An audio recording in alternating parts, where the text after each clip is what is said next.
A special edition here, a Thanksgiving edition of the Greg Bedard Patriots Podcast with Nick Cattles. We'll mix in a lot of mailbag questions that you guys sent to Greg. But, Greg, let's start with Bill Parcells. Kind of a strange place to begin, but that's where we'll start. He always used to say, you are what your record says you are.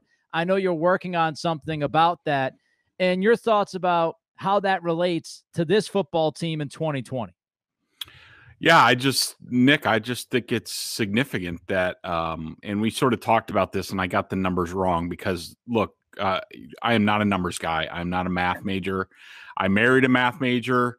I took one math class in college, so numbers are not my strong suit. If I can't use the sum function or average function on a spreadsheet, it gets a little dicey. So I was kind of going by the seat of my pants, and I got the number wrong. So let's correct the record. The Patriots over the last calendar year, over the last 16 games, are 6-10. Ugh. And I think that's a very significant number. I am a little surprised and a little bit disappointed by the Patriots media contingent at large. This should be a big deal that the Patriots are 6-10 over their last 16 games. And I think it's significant. Like, we're not talking about a 2-4 finish to a season like they did last year, or a 4-6 start to this season. Like, those can be explained away because, like last year they started 10-1 and then limped down the stretch, lost to the Titans in the playoffs. This year they're 4-6. Who knows? They could rebound and be 10-6, 9-7. We don't know. But for the first time in Bill Belichick's tenure since 2000, when they were 5-11, and that actually stretched to 6-14 after starting 1-3 in 2001. Bill Belichick has a losing record. His team, he has a losing team. Let's just cut to the chase.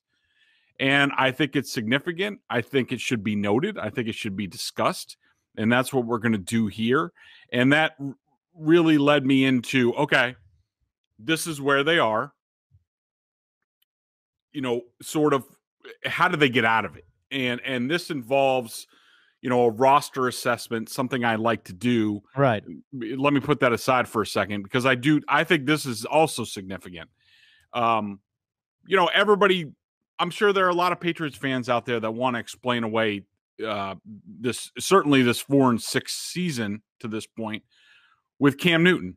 That, okay, it's just bad. The quarterback hasn't fit, COVID, whatever, what have you. There's been a growing criticism about his inability to finish games at the end.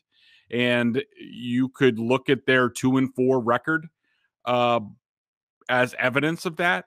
But I'd also like to point out, and I think this is relevant and it's also significant, that the Patriots finished 1-4 in one-score games down the stretch when Tom Brady was the quarterback.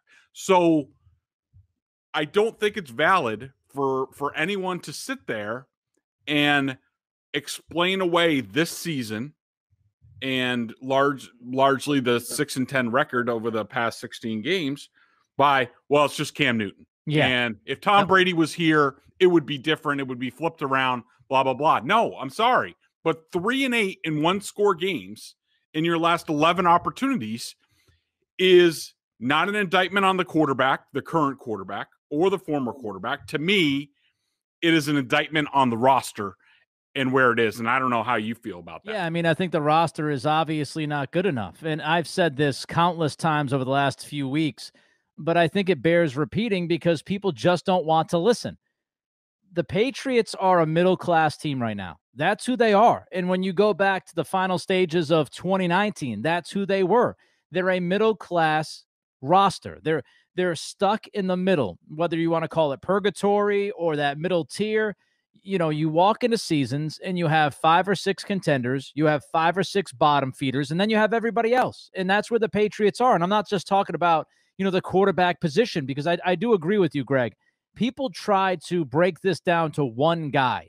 And I think it's easier for them to do that than look at the whole. They could just say, oh, listen, I still believe Belichick is really good at what he does.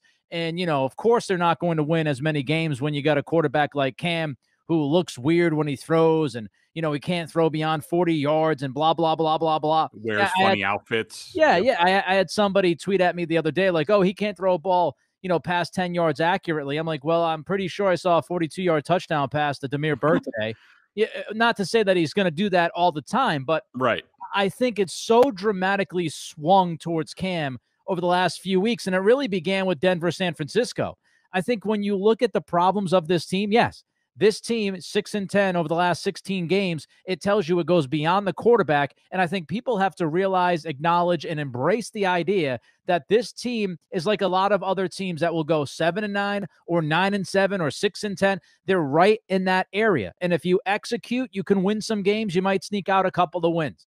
Yeah, well, I agree with you largely on Cam in that since San Francisco, and we talked about it, they needed to get back to basics. They needed to rebuild him sort of brick by brick because whatever happened with COVID, it took all the momentum out, and it basically they had to restart.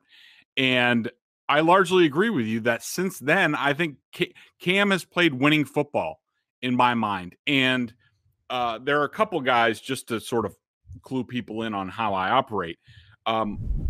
Largely during the course of the week, I don't read a lot of what other people do, whether it's on this beat or nationally or whatnot, because I like to keep my mind clear and my thoughts original. I don't like to read a bunch of people because even inadvertently stuff might seep in and it might color my observations about the team, or who knows, I might read something from somebody and it gets stuck in my head and then I write it, and it's basically like I'm using their thoughts, and I don't want that. And another person that I like that I've started to lately to listen to, because I think he's really good when he analyzes film and he does his breakdowns, is Chris Sims.